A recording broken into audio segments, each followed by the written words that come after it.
3. Como el señor guste. 3 segundos antes de la recepción de la carta de J.B. Hobson, estaba yo tan lejos de la idea de perseguir al unicornio como de la de buscar el paso del noroeste. 3 segundos después de haber leído la carta del honorable secretario de la Marina, había comprendido ya que mi verdadera vocación, el único fin de mi vida, era cazar a ese monstruo inquietante y liberar de él al mundo. Sin embargo, acababa de regresar de un penoso viaje y me sentía cansado y ávido de reposo. Mi única aspiración era la de volver a mi país, a mis amigos y a mi pequeño alojamiento del jardín de plantas con mis queridas y preciosas colecciones. Pero nada pudo retenerme. Lo olvidé todo, fatigas, amigos, colecciones y acepté sin más reflexión la oferta del gobierno americano. Además pensé todos los caminos llevan a Europa y el unicornio será lo bastante amable como para llevarme hacia las costas de Francia. El digno animal se dejará atrapar en los mares de Europa, en aras de mi conveniencia personal,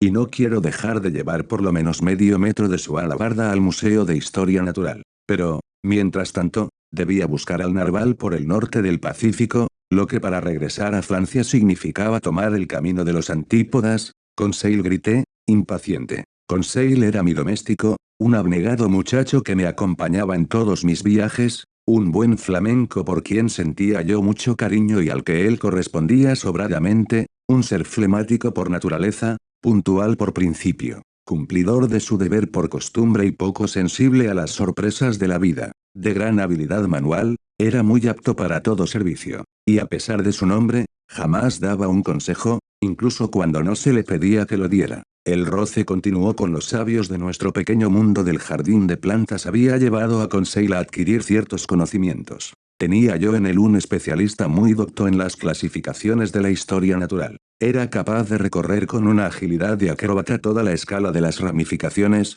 de los grupos, de las clases, de las subclases, de los órdenes, de las familias, de los géneros, de los subgéneros, de las especies y de las variedades. Pero su ciencia se limitaba a eso. Clasificar, tal era el sentido de su vida, y su saber se detenía ahí. Muy versado en la teoría de la clasificación, lo estaba muy poco en la práctica, hasta el punto de que no era capaz de distinguir, así lo creo, un cachalote de una ballena. Y sin embargo, cuán digno y buen muchacho era. Desde hacía 10 años, Conseil me había seguido a todas partes donde me llevara la ciencia. Jamás le había oído una queja o un comentario sobre la duración o la fatiga de un viaje, ni una objeción a hacer su maleta para un país cualquiera, ya fuese la China o el Congo, por remoto que fuera. Se ponía en camino para un sitio u otro sin hacer la menor pregunta. Gozaba de una salud que desafiaba a todas las enfermedades. Tenía unos sólidos músculos y carecía de nervios,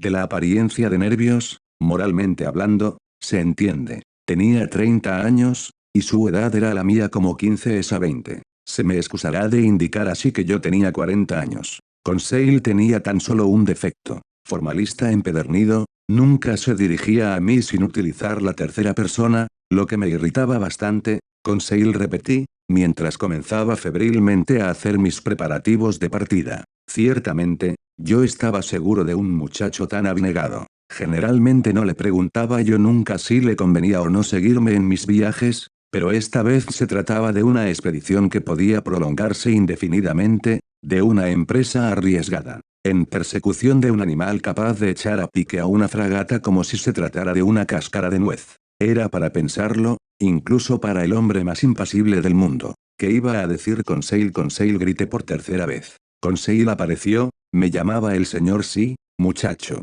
Prepárame, prepárate. Partimos dentro de 2 horas como el señor Guste respondió tranquilamente Conseil. No hay un momento que perder. Mete en mi baúl todos mis utensilios de viaje, trajes, camisas, calcetines, lo más que puedas, y date prisa. Y las colecciones del señor, recordó Conseil, nos ocuparemos luego de eso. ¿Cómo? El Archaeopteryum, el Iracotherium, el Oreodon, el Queropótamo y las demás osamentas del señor las dejaremos en el hotel, y el Babirusa vivo del señor lo mantendrán durante nuestra ausencia. Voy a ordenar que nos envíen a Francia nuestro zoo. ¿Es que no regresamos a París? Sí, naturalmente, respondí evasivamente. Pero regresamos dando un rodeo. El rodeo que el señor quiera.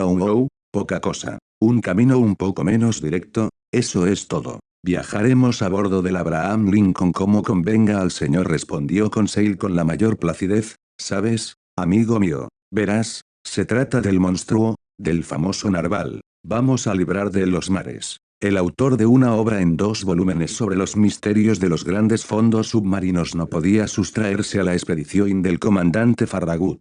Misión gloriosa, pero, también y peligrosa. No se sabe a dónde nos llevará esto. Esos animales pueden ser muy caprichosos. Pero iremos, de todos modos. Con un comandante que no conoce el miedo yo haré lo que haga el señor, dijo Conseil. Piénsalo bien, pues no quiero ocultarte que este viaje, uno de esos de cuyo retorno no se puede estar seguro como el señor guste. Un cuarto de hora más tarde, nuestro equipaje estaba preparado. Conseil lo había hecho en un periquete, y yo tenía la seguridad de que nada faltaría, pues clasificaba las camisas y los trajes tan bien como los pájaros o los mamíferos. El ascensor del hotel nos depositó en el gran vestíbulo de entresuelo. Descendí los pocos escalones que conducían a piso bajo y pagué mi cuenta en el largo mostrador que estaba siempre asediado por una considerable muchedumbre. Di la orden de expedir a París mis fardos de animales disecados y de plantas secas y dejé una cuenta suficiente para la manutención del Babirusa. Seguido de Conseil, tomé un coche.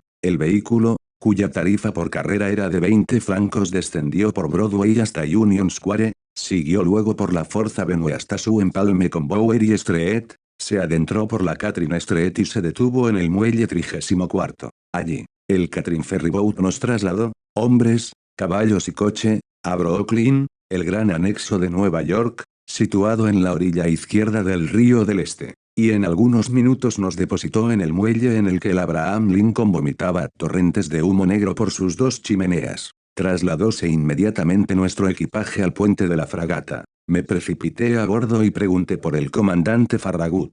Un marinero me condujo a la toldilla y me puso en presencia de un oficial de agradable aspecto, que me tendió la mano. ¿El señor Picassent Aronnax?, me preguntó. El mismo, respondí. Comandante Farragut en persona. Bienvenido a bordo, señor profesor. Tiene preparado su camarote. Me despedí de él, y, dejándole ocupado en dar las órdenes para aparejar, me hice conducir al camarote que me había sido reservado. El Abraham Lincoln había sido muy acertadamente elegido y equipado para su nuevo cometido. Era una fragata muy rápida, provista de aparatos de caldeamiento que permitían elevar a 7 atmósferas la presión del vapor. Con tal presión, el Abraham Lincoln podía alcanzar una velocidad media de 18 millas y 3 décimas por hora, velocidad considerable, pero insuficiente, sin embargo, para luchar contra el gigantesco cetáceo. El acondicionamiento interior de la fragata respondía a sus cualidades náuticas. Me satisfizo mucho mi camarote, situado a popa y contiguo al cuarto de los oficiales. Aquí estaremos bien, dije a Conseil también, si me lo permite el señor,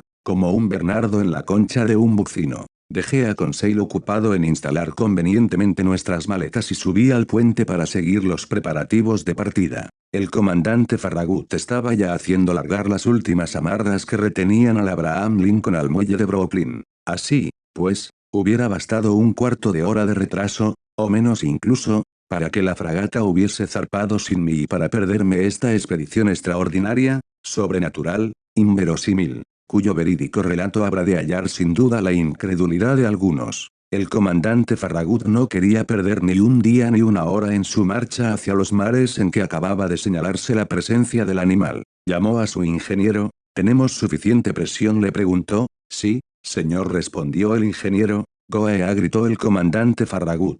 Al recibo de la orden, transmitida a la sala de máquinas por medio de aparatos de aire comprimido, los maquinistas accionaron la rueda motriz. Silbó el vapor al precipitarse por las correderas entreabiertas, y gimieron los largos pistones horizontales al impeler a las bielas del árbol. Las palas de la hélice batieron las aguas con una creciente rapidez y el Abraham Lincoln avanzó majestuosamente en medio de un centenar de ferryboats y de tenders cargados de espectadores, que lo escoltaban. Los muelles de Brooklyn y de toda la parte de Nueva York que bordea el Río del Este estaban también llenos de curiosos. 3 hurras sucesivos brotaron de 500.000 gargantas. Millares de pañuelos se agitaron en el aire sobre la compacta masa humana y saludaron al Abraham Lincoln hasta su llegada a las aguas del Hudson, en la punta de esa alargada península que forma la ciudad de Nueva York. La fragata, siguiendo por el lado de New Jersey, la admirable orilla derecha del río bordeada de hotelitos, pasó entre los fuertes, que saludaron su paso con varias salvas de sus cañones de mayor calibre.